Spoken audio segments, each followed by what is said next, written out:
በስመ አብ ወወልድ ወመንፈስ ቅዱስ አሐዱ አምላክ አሜን። እግዚአብሔርሰ ገሃደ ይመጽእ ወአምላክነሂ ኢያረምም ይነድድ ቅድሜሁ። የዳዊት መዝሙር ምዕራፍ 49 ቁጥር 3። የእግዚአብሔር ቤተሰቦች፣ የእመቤታችን የቅድስት ድንግል ማርያም የቃል ኪዳን ልጆች እንደምን ሰነበታችሁ? አሜን። ለዚህች ዕለት ለዚህች ሰዓት ያደረሰን አምላካችን ለስም አጠራሩ ክብር ምስጋና ይግባው። እግዚአብሔር በገሃድ ይመጣል፣ እሳት በፊቱ ይነዳል፣ እርሱም ዝም አይልም የሚለውን ልበ አምላክ ዳዊት በ49ኛው ምዕራፍ በ3ኛው ቁጥር የተናገረውን ኃይለ ቃል መነሻ በማድረግ የዛሬውን ቃለ እግዚአብሔር እንነጋገራለን። በቅድስት ቤተ ክርስቲያናችን እንደምታውቁት በቅዱስ ያሬድ አከፋፈል መሰረት ሰንበታቱ የየራሳቸው ስም ተሰጥቷቸው የአብይ ጾምን በዚህ መልኩ ለየሳምንታቱ ስም ተሰጥቷቸው እኒያን ሁኔታዎች እያስታወስን እናከብራለን። ባለፉት ሳምንታት የመጀመሪያው ዘወረደ፣ በማስከተል ቅድስት፣ ከዚያም ምኩራብ፣ አራተኛው መጻጉዕ፣ ዛሬ ደግሞ አራተኛውን ሳምንት አጠናቀን አምስተኛውን የምንጀምርበት የደብረ ዘይት ሰሙን ነው። ደብረ ዘይት ጾሙን የምናጋምስበት የመጀመሪያውን ግማሽ አካፍለን ወደ ቀጣዩ የምንራመድበት ነው። እንግዲህ ይህ ዕለት ደብረ ዘይት ስለምን ተሰኘ የሚለውን ጥያቄ መመለስ ይገባል። ቅዱስ ያሬድ በድጓው እነዚህን ሳምንታት ለእያንዳንዱ ስያሜ ሰጥቷቸው በዚያ መሰረት እንዲከበሩ ስርዓት ሲሰራ ይህ የጾሙ አጋማሽ ወይም ደግሞ የአምስተኛው ሳምንት መጀመሪያ ደብረ ዘይት የተባለበት አብይ ምክንያት ጌታችን አምላካችን መድኃኒታችን ኢየሱስ ክርስቶስ በደብረ ዘይት ተራራ ለደቀ መዛሙርቱ የምጽአቱን ነገር ስላስተማራቸው ነው። የደብረ ዘይት ተራራ ከኢየሩሳሌም በስተ ምስራቅ ይገኛል። በመካከሉ የቄድሮን ተራራ አለ። ከግርጌው ደግሞ ጌቴሴማኒ የተባለው በኋላ ላይ ጌታችን ኢየሱስ ክርስቶስ የጸለየበትን ቦታ እናገኛለን። የጸሎተ ሐሙስ ዕለት ጌታችን መድኃኒታችን ኢየሱስ ክርስቶስ የተያዘበት ነው። የእመቤታችን የቅድስት ድንግል ማርያምም ሥጋዋ ያረፈበት ስፍራ በዚሁ የተራራ ግርጌ ይገኛል። ደብረ ዘይት የወይራ ዛፎች በብዛት የሚገኙበት ስለሆነ ደብር ተራራ ዘይት ወይራ በሚለው የዘይት ተራራ ወይም ደብረ ዘይት የሚለውን ስያሜ ሊያገኝ ችሏል። ይህ ተራራ ከሌሎች ተራሮች በተለየ በርካታ ተአምራት የተፈጸሙበት ቦታ ነው። ጌታችን አምላካችን መድኃኒታችን ኢየሱስ ክርስቶስ ከቤተ ክርስቲያናችን ምስጢራት አንዱ የሆነውን የምስጢረ ትንሣኤ ሙታን ትምህርት ያስተማረው በዚህ ቦታ ነው። በማቴዎስ ወንጌል ምዕራፍ 24 ቁጥር 3 ላይ እንደምናየው በኋላ ላይም ጌታችን መድኃኒታችን ኢየሱስ ክርስቶስ ሞትን ድል አድርጎ ከተነሳ በኋላ ደቀ መዛሙርቱን እየመከረ እያስተማረ ቆይቶ በ40ኛው ቀን ወደ አባቱ ያረገው በዚሁ በደብረ ዘይት ተራራ ነው። በሉቃስ ወንጌል ምዕራፍ 24 ቁጥር 50 ላይ ይህን ተጽፎ እናገኛለን። እንዲሁ ጌታችን ኢየሱስ ክርስቶስ በዚህ ቦታ ላይ በታላቅ ግርማ በታላቅ ሞገስ ሆኖ እንደሚመጣ በነቢዩ ዘካርያስ ትንቢት ተነግሮ እናገኛለን። በትንቢተ ዘካርያስ ምዕራፍ 14 ከቁጥር 3 እስከ 5 ባለው እግዚአብሔር ይመጣል፣ በዚያም ቀን እግሮቹ በኢየሩሳሌም ትይዩ በምስራቅ በኩል ባለው በደብረ ዘይት ተራራ ላይ ይቆማሉ በማለት ስለዚህ የደብረ ዘይት ተራራ ቀድሞ ተአምራት የተፈጸመባት ኋላም ጌታችን ኢየሱስ ክርስቶስ በታላቅ ግርማ በታላቅ ሞገስ ሲመጣ የሚገለጥባት ስፍራ እንደሆነች ይታመናል። እንግዲህ በዚህ ቦታ ነው ደቀ መዛሙርቱ ጌታችን ኢየሱስ ክርስቶስን ጥያቄ የጠየቁትና እርሱም ለዚያ ጥያቄያቸው ምላሽ የሰጠው። በማቴዎስ ወንጌል ምዕራፍ 24 ላይ ከመጀመሪያው ቁጥር አንስቶ ስለዚሁ በሰፊው ተነግሮ እናገኛለን። ደቀ መዛሙርቱ ወደ ጌታችን ወደ መድኃኒታችን ኢየሱስ ክርስቶስ ቀርበው በጠየቁት ጊዜ የጠየቁት ጥያቄ ምን የሚል ነው? የመምጣትህና የዓለም መጨረሻ ምልክቱ ምንድን ነው ብለው ጠየቁት። እርሱም ዘመኑ ሲቀርብ የሚከሰቱ ተፈጥሯዊ፣ ፖለቲካዊ፣ ማህበራዊና መሰል ጉዳዮች እንዴት ያሉ እንደሆኑ ገለጸላቸውና ከዚያ በኋላ ደቀ መዛሙርቱ እንዳይስቱ ለደቀ መዛሙርቱ ብቻ አይደለም በደቀ መዛሙርቱ ተምረው የእርሱን መምጣት በተስፋ ለሚጠባበቁ ክርስቲያኖች ሁሉ የሚሆን መልእክት አስተላለፈላቸው። እንግዲህ በዚህ የቅዱስ መጽሐፍ ክፍል ጌታችን የተናገረውን ስንመለከት ምዕመናን ጌታ በሚመጣበት በዚያ ወቅት ከዚያም አስቀድሞ ሊያደርጓቸው የሚገቡ ጥንቃቄዎችን በሰፊው ነግሮን እናገኛለን። የመጀመሪያው የሚያስታችሁ እንዳይኖር ተጠንቀቁ። እንግዲህ ጌታችን ኢየሱስ ክርስቶስ የተናገራቸው ምዕመናን ራሳቸውን እንዲያቅቡ ራሳቸውን እንዲጠብቁ መልእክት ያስተላለፈባቸው 7 አበይት ጉዳዮች አሉ። እነዚህን ከፋፍለን ለመመልከት እንሞክራለን። የመጀመሪያው እንግዲህ ማንም እንዳያስታችሁ ተጠንቀቁ የሚል ነው። ማንም እንዳያስታችሁ ተጠንቀቁ ብሎ ጌታችን ኢየሱስ ክርስቶስ ሲያስተምር ምን ማለቱ ነው ብሎ መጠየቅ ያስፈልጋል። ክርስቲያኖች እንዲሁ በዘፈቀደ የሚኖሩ በልማድ ብቻ የሚመላለሱ አይደሉም። ሁሉን ይመረምራሉ፣ መልካም የሆነውንም ያጸናሉ። ጌታ አስቀድሞ በማቴዎስ ወንጌል ምዕራፍ 10 ቁጥር 16 ላይ እነሆ እኔ እንደ በጎች በተኩላዎች መካከል እልካችኋለሁ፣ ስለዚህ እንደ እባብ ልባሞች እንደ ርግብም የዋሆች ሁኑ ብሎ መክሮናል፣ አስተምሮናል። በኋለኛው ዘመን ጌታችን ኢየሱስ ክርስቶስ ወደ ምድር መጥቶ ለፍርድ ከመቅረባችን አስቀድሞ የሚመጡ በርካታ ምልክቶች አሉና ከነዚህም መካከል አንዱ ብዙዎች ክርስቶስ ነን ብለው ይመጣሉ፣ በስሙ ይመጣሉ። ያንን ሐሳዊ ትምህርት ከራስ በማራቅና ከእንዲህ ያለው ኑፋቄ ራስን በመከላከል ክርስቶስን በጽናት መጠበቅ እንደሚገባ ነው ጌታችን ያስተማረን። በተለያዩ ዘመናት እኔ ክርስቶስ ነኝ ብለው የተነሱ በርካታ ሰዎች አሉ፣ በዘመናችንም ጭምር።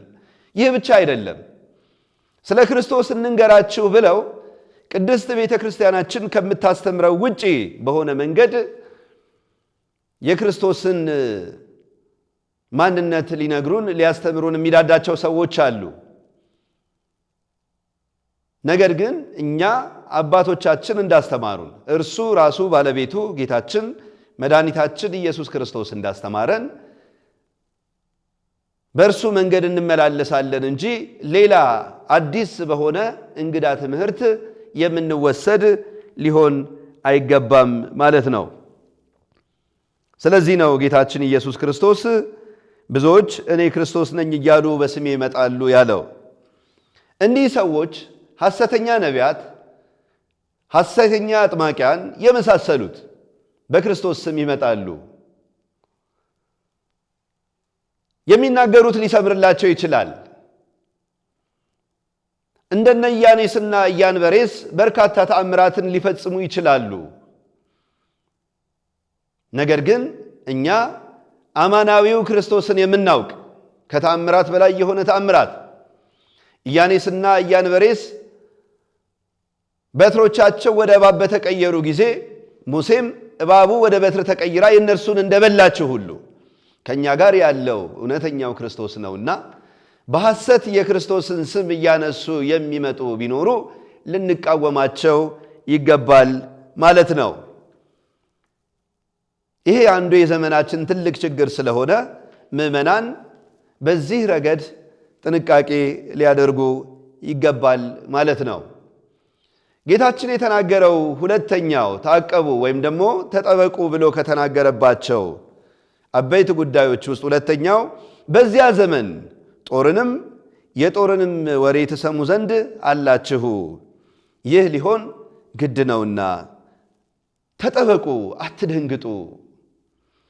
በዓለም ሳላችሁ ብዙ መከራ አለባችሁ፣ ነገር ግን አይዟችሁ እኔ ዓለምን አሸንፌአለሁ ብሎ የተናገረ ጌታችን ኢየሱስ ክርስቶስ በዓለም ላይ ስንኖር ስለ ጦርነት፣ ስለ መከራ፣ ስለ ስቃይ ዘመናችንን ታውቁታላችሁ። ልባችን የሚያርፍበት ቀን የለም። ስለ ወገኖቻችን እንጨነቃለን፣ ስለ ዓለም ሕዝብ እናስባለን። አንዱ ሲነካ ሌላውም እንዲሁ መከራው ዳፋው አይቀርለትም። በሰዎች ዘንድ ፍቅር በመጥፋቱ የተነሳ ስግብግብነት፣ ለራስ ብቻ የማድላት ርካሽ ፍላጎት በብዙዎች ዘንድ ስለሰፈነ እኔ በልጥ እየተባባሉ በዓለም ላይ የምታዩት ነው። እንዲህ ካለው ከጦርነት ከመከራ በዓለም ካሉ ሌሎች መሰል ፈተናዎች ጆሮአችን እጅግ ጠግቧል። እንዲህ ሲሆን ግን አትደንግጡ። የእናንተ ቤታችሁ የእናንተ ርስታችሁ በሰማይ ነው። ስለዚህ ጌታችን ኢየሱስ ክርስቶስ ዳግመኛ በታላቅ ግርማ በመጣ ጊዜ ከዚያ አስቀድሞ ከሚታዩ ምልክቶች ውስጥ አንዱ በየስፍራው በየቦታው የጦርን ወሬ መስማት ነው። እንዲህ ሲሆን ግን ክርስቲያኖች ልቡናቸውን አጽንተው ሊጠብቁ ይገባል ማለት ነው። ሶስተኛው በ13ኛው ቁጥር ላይ ጌታ የተናገረው እስከ መጨረሻ የሚጸና እርሱ ግን ይድናል። እስከ መጨረሻ የሚጸና እርሱ ግን ይድናል ብሎ ተናግሯል። ክርስቲያኖች ክርስትና በመጀመር ብቻ የሚፈጸም አይደለም። ክርስትናን እንደጀመርን እስከ ሕይወታችን ፍጻሜ ድረስ በጽናት የምንቆይበት ሕይወት ነው። ስለዚህ እኮ ነው ቅዱስ ዮሐንስ በራእዩ ምዕራፍ 2 ከቁጥር 10 ጀምሮ እስከ ሞት ድረስ የታመንክ ሁን የሕይወትንም አክሊል እሰጥሃለሁ ብሎ የተናገረው። የሕይወትን አክሊል ለመቀበል ከክርስቶስ ዘንድ እውነተኛ ክብርን ለመቀበል ክርስቶስ በዕለተ ምጽአት በመጣ ጊዜ በቀኙ ከሚቆሙ ቅዱሳን ለመደመር እስከ ፍጻሜ ድረስ መጽናት ይገባል። ነፋስ እንደሚያወዛውዘው ሸንበቆ ልንሆን አይገባንም። እዚህ ቦታ አንድ አጥማቂ መጥቷል፣ እዚህ ቦታ አንድ ባህታዊ መጥቷል፣ እዚህ ቦታ አንድ ነቢይ ነኝ የሚል ሰው መጥቷል ሲባል እንዲያው ዝም ብለን በነፋስ የምንራገብ ወዲያ ወዲህ የምንል ልንሆን አይገባም። የቤተ ክርስቲያን መሰረት የሕይወታችን መሰረት ማን እንደሆነ እናውቃለንና ለእርሱ ታምነን በእርሱ ታምነን ልንኖር ይገባል። በመከራ ውስጥ፣ በስቃይ ውስጥ፣ በችግር ውስጥ በእነዚህ ጊዜያት ሁሉ ጸንቶ መቆም ያስፈልጋል። ዛሬ በምልጃቸው የሚራዱን ዕለት ዕለት የሚጠብቁን ከክፉ ነገር የሚጋርዱን ቅዱሳን መላእክት እንኳን ዲያብሎስ እኔ አምላካችሁ ነኝ ብሎ በተናገረ ጊዜ የመላእክት አለቃ ቅዱስ ገብርኤል ንቁም በበህላዌነ ብሎ በጽናት ሌሎችም ቅዱሳን መላእክት ከእርሱ ጋር እንዲቆሙ አደረገ። ከነ ቅዱስ ሚካኤል ጋር ዲያብሎስን ተዋጉት፣ እርሱንም አሸነፉት።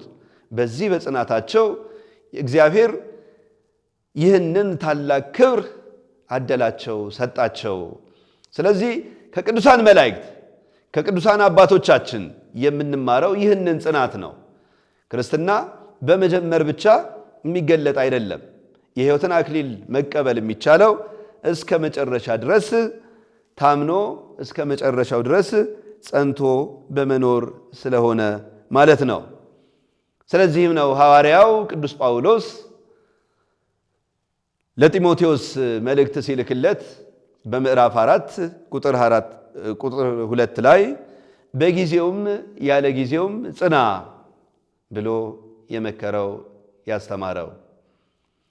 ሐዋርያው ቅዱስ ጳውሎስ ከነበሩት ደቀ መዛሙርት መካከል ያልጸኑ ነበሩ፣ እንደነ ዴማስ ያሉ የዚህን ዓለም ፍቅር ገንዘብ አድርገው የነበሩበትን ያንን መንፈሳዊ ሕይወት ትተው በመሄዳቸው ምክንያት ሊቀበሉ የነበራቸውን ሰማያዊ አክሊል አጡ። እውነት ነው። ጢሞቴዎስ የሐዋርያው የቅዱስ ጳውሎስን ምክር የሰማ እስከ መጨረሻ ድረስ የጸና ለሁላችን አርአያ የሚሆን መምህር ነው። ቅዱስ ጳውሎስ ታዲያ እንዲህ እያለ ነበር የሚመክረው፣ በጊዜውም ያለ ጊዜውም ጽና። በጊዜው ሲል ምን ማለቱ ነው? እንዲያው በምቾት የሐዋርያት ምቾታቸው እኮ ሌላ አይደለም። እንደ ልባቸው ሄደው ወንጌልን ማስተማራቸው ነበር የነሱ የልባቸው ፍጻሜ። ሌላው ደግሞ ያለ ጊዜውም በእስር እየተሰቃየ በመደብደብ በመገረፍ በዛቻ ብዙ መከራ እየደረሰባቸው ነበረ ወንጌልን ይሰብኩ የነበረው። ታዲያ በእንዲህ ያለው ጊዜ ሁሉ ሊጸና እንደሚገባው አስተምሮናልና የሐዋርያው መልእክት ለሁላችንም የሚሰራ ነው። የእግዚአብሔር ቤተሰቦች በሕይወታችን ዘመን ሁሉ ጸንተን መቆም ያስፈልጋል። እንዲያው በማይሆን አለት በድቡሽት መሬት ላይ እንደተተከለ ገና ትንሽ ፈተና ሲመጣ ትንሽ መከራ ሲመጣ ጸንቶ መቆም እንደማይችለው እንዲያ ልንሆን አይገባምና የቆምንበትን እናውቃለን። በዚህ በቆምንበት ስፍራ ተተክለን ኖረን 30፣ 60፣ 100 ፍሬ በማፍራት አምላካችንን ደስ የምናሰኝ እንድንሆን እርሱ በቸርነቱ ይርዳን። አራተኛው በዚሁ በማቴዎስ ወንጌል ምዕራፍ 24 ቁጥር 16 ላይ የተገለጸው ነው። እንግዲህ በነቢዩ በዳንኤል የተባለውን የጥፋትን ርኩሰት በተቀደሰችው ስፍራ ቆሞ ስታዩ አንባቢው ያስተውል። በተቀደሰው ስፍራ ርኩሰት ሲፈጸም ስትመለከቱ በዓለማችን ላይ ቅዱሳን ሐዋርያት ዞሮ ያስተማሩባቸው፣ ቅዱሳን እግሮቻቸው ቆሞ የሰበኩባቸው፣ ከሚጣፍጥ አንደበታቸው ለዓለም ሕዝብ የሚጣፍጠውን የእግዚአብሔርን ወንጌል የሰበኩባቸው በርካታ መድረኮች ዛሬ በሌሎች ተይዘዋል። በተለይ ደግሞ በአውሮፓ በቅርቡ ስናይ በርካቶቹ የሃይማኖት ማጽኛ ሳይሆን መሸቀጫ ሆነዋል። ቀደም ብሎ የነበሩት ቤተ መቃድሶች ወንድና ወንድ የሚዳሩባቸው፣ ሰዶምና ገሞራ የጠፉበትን ክፉ ሥራ መቃወም ሲገባቸው እንዲህ ያለ የሚፈጸምባቸው ናቸው። ወገኖቼ በዚያ ብቻ አይደለም፣ በእኛም በቤታችን በቅድስት ቤተ ክርስቲያን ጭምር በርካታ ፈተናዎችን እናያለን። ትልቅ ጥንቃቄ የሚያስፈልገው ነው። ለሌሎችም መጥፋት ምክንያት እንዳንሆን የእግዚአብሔር ልጆች ተብለን የቤቱ አገልጋዮች ተሰኝተን ከሱ ሕግና ትእዛዝ ርቀን ለሌሎች እንቅፋትና ለሌሎች ጥፋት ምክንያት የሚሆን ነገር በመስራት እርሱ ሊሰጠን ያለውን ሰማያዊ ክብር እንዳናጣ ጥንቃቄ ልናደርግ ይገባል። ለሌሎችም እንቅፋት ሆነን እነሱም በእኛ ምክንያት ይህንን እግዚአብሔር ያዘጋጀላቸውን ክብር እንዳያጡ። ስለዚህ በቅድስናው ስፍራ እንዲህ ያሉ ክፉ ስራዎች ሲፈጸሙ ስታዩ ያኔ በነቢዩ በዳንኤል የተነገረውን የጥፋት ርኩሰት በተቀደሰችው ስፍራ ስታዩ አንባቢው ያስተውል። ማን ነው አንባቢው? ሐዋርያትማ እየተነገራቸው ነበሩ። ተመልከቱ፣ ይህ ለትውልድ የሚቀጥል መልእክት ስለሆነ በሐዋርያት ብቻ አልቀረም አይደለም። ጌታችን ኢየሱስ ክርስቶስ እኮ ለደቀ መዛሙርቱ ነገራቸው፣ እነርሱ ለእኛ ነገሩን፣ በአንደበታቸው ነገሩን፣ በጽሑፍ አቆዩን። ስለዚህ ነው ጌታችን ኢየሱስ ክርስቶስ እኮ ለሐዋርያቱና ለሚራዱት ሁሉ ለ12ቱ ሐዋርያት፣ ለ72ቱ አርድእትና ለ36ቱ ቅዱሳን አንስት እናንተ ዛሬ የምታዩትን ያዩ ዘንድ ብዙ ጻድቃን ነቢያት ወደዱ፣ አላዩም። የእናንተ ያዩ ዓይኖቻችሁና የሰሙ ጆሮቻችሁ ግን የተመሰገኑ ናቸው ብሎ የተናገራቸው። አሜን። እግዚአብሔር ፈቅዶልን አይተናል፣ ሰምተናል። ይልቁንም የጌታችን የመድኃኒታችን የኢየሱስ ክርስቶስን ቅዱስ ሥጋውን ክቡር ደሙን ተቀብለናል። ይህንን ታላቅ ክብር ይዘን ግን ወደ ኋላ የምናፈገፍግ ልንሆን አይገባም። የቅድስናውን ቦታ ለእርሱ ቅድስና ብቻ የምንጠቀም ለሥጋ ፈቃድ የማናውል እንድንሆን ያስፈልጋል ማለት ነው። አምስተኛው በቁጥር 20 ላይ ተገልጾ ያለው ወጸልዩ ባህቱ ከመ ኢይኩን ጉያክሙ በክረምት ወበሰንበት፣ ሽሽታችሁ በክረምት ወይም በሰንበት እንዳይሆን ጸልዩ። ሽሽታችሁ በክረምት ወይም ደግሞ በሰንበት እንዳይሆን ጸልዩ። ክረምት ዝናብ የሚወርድበት መሬቱ በጭቃ የሚረጥብበት ነው። በዚህ ወቅት ገበሬ ወጥቶ ዘሩን ይዘራ እንደሆነ ነው እንጂ ፍሬ የሚሰበስብበት ወቅት አይደለም። የፍሬ ወቅት በቀጣይ ነው የሚመጣው። ይሄ ገና ፍሬ ሳያፈራ ገና ዝናቡ እየዘነበ እያለ እንዲህ ሳትዘጋጁ የክርስቶስ መምጣት እንደዚያ እንዳይሆን ጸልዩ ማለቱ ነው።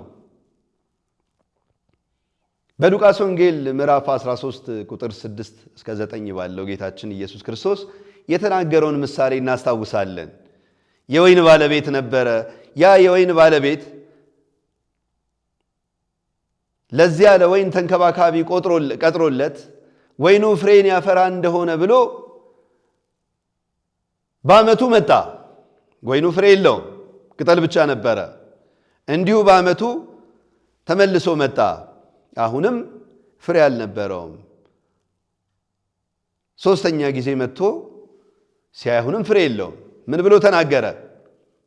ለጠባቂው ቁረጣት፣ ስለምን ደግሞ መሬቱን ታጎሳቁላለች ብሎ አዘዘው። ያ የወይን ጠባቂ ግን ምን ብሎ መለሰ?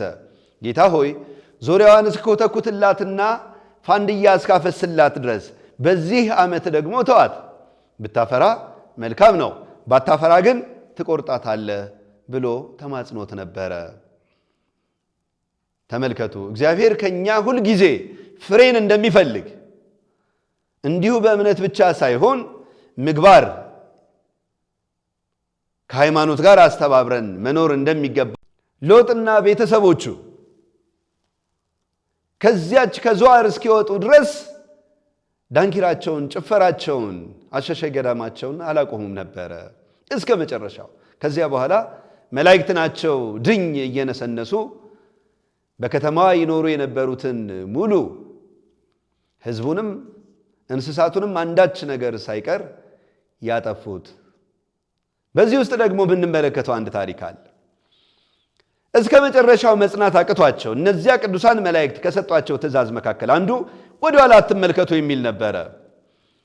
የሎጥ ሚስት ግን ልቧ በከፊል በሰዶምና ገሞራ ውስጥ ቀርቶ ስለነበረ ትእዛዙን ሽራ ወደ ኋላ ዞር ስትል የጨው አምድ ሆና በዚያው ቀረች። ከዚያ በፊት ደግሞ የኖህን ታሪክ እናስታውሳለን። ኖህና ቤተሰቦቹ እነዚያ 8 ነፍሳት ለእግዚአብሔር ታምነው ትእዛዙን የሚጠብቁ ሆነው ስለተገኙ መርከብ ሰርተው በዚያ መርከብ እንዲጠለሉ እግዚአብሔር አዟቸው ነበር። ኖህና ቤተሰቦቹ እዚያች መርከብ እስኪገቡ ድረስ በዚያ ዘመን የነበሩ 7 ትካት ኃጢአትና ክፋት መስራታቸውን አላቆሙም ነበረ እስከ መጨረሻው ድረስ።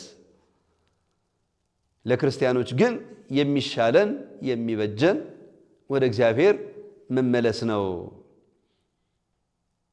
በትንቢተ ኢዩኤል ምዕራፍ 2 ላይ እንደተነገረው አሁንስ ይላል እግዚአብሔር በፍጹም ልባችሁ በጾምም በልቅሶና በዋይታ ወደ እግዚአብሔር ተመለሱ። በፍጹም ልብ በመለወጥ ቅዱስ ዮሐንስ አፈወርቅ የሚናገረው አንድ አባባል አለው። ብረት የዛገን ብረት ዝም ብላችሁ በውሃ ብታጥቡት ያ የዛገ ብረት ለጊዜው የጸዳ ቢመስልም ቀድሞ ከነበረው ዝገት የበለጠ ሌላ ዝገት ይጨምራል። ነገር ግን ያንን ብረት በእቶን እሳት ውስጥ ብትጨምሩት ምን ይሆናል? አዲስ ብረት ሆኖ ይወጣል። ስለዚህ በክርስቶስ ፍጹም ፍቅር፣ በፍጹም መለወጥ፣ በፍጹም ልብ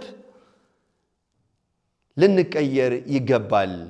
እንዲያ ሆነን እስከ ሕይወታችን ፍጻሜ ድረስ ለእርሱ ታምነን ብንኖር እርሱ መንግሥቱን ሊያወርሰን የታመነ ነው። የመጨረሻውና 7ኛው ማንም ክርስቶስ ከዚህ አለ ወይም ከዚህ አለ ቢላችሁ አትመኑ።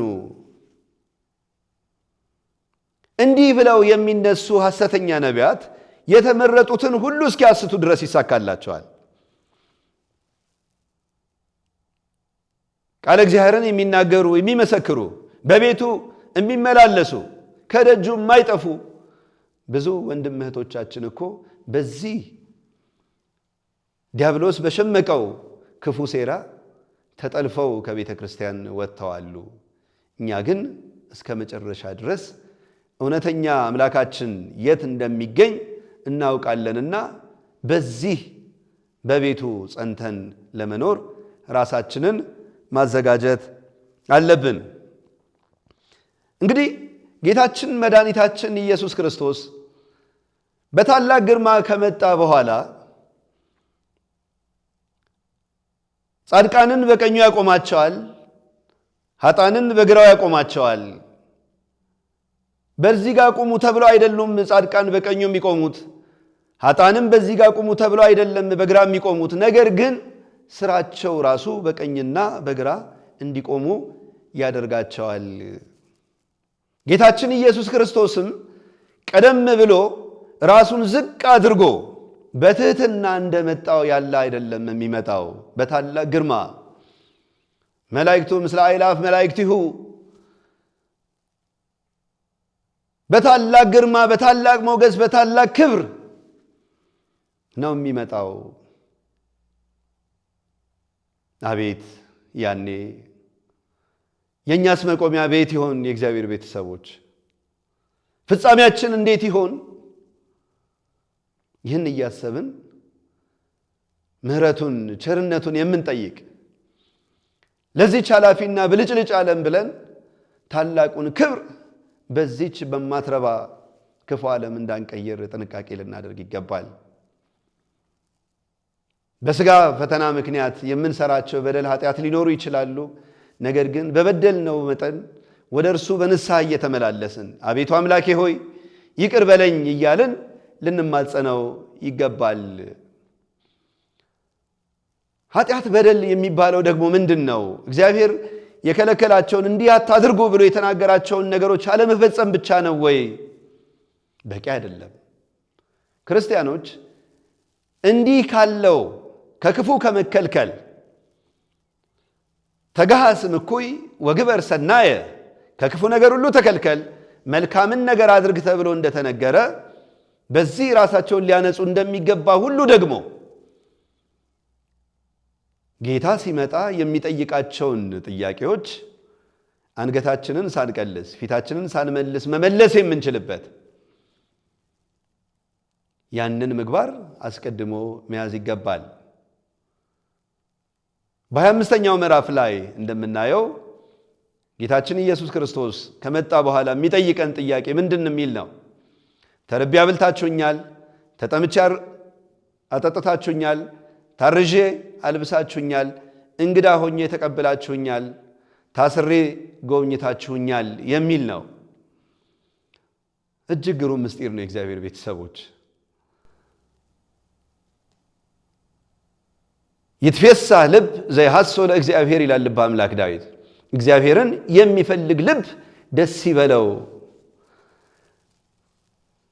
ታዲያ ጌታችን ኢየሱስ ክርስቶስ ጻድቃኑ እንዲህ ባላቸው ጊዜ የት አግኝተን አብልተን፣ የት አግኝተን አጠጥተን፣ የት ታርዛ አግኝተን አልብሰን፣ መች እንግዳ ሆነ መጥተህ ተቀብለን ይሉታል። ከነዚህ ከታናናሾቹ ለአንዱ ያደረጋችሁት ለእኔ ያደረጋችሁ ብሎ ነው ጌታችን የሚመልስላቸው። ተመልከቱ፣ እግዚአብሔር ያለው እኛ እንደምናስበው እንዲያው በትልልቅ ቦታ ላይ በትልልቅ አድባራትና ገዳማት ብቻ አይደለም። ወደ ቅዱሳን መካናት መሄድ፣ ወደ ታላላቅ አድባራት መሄድ ትልቅ በረከትን ያሰጣል።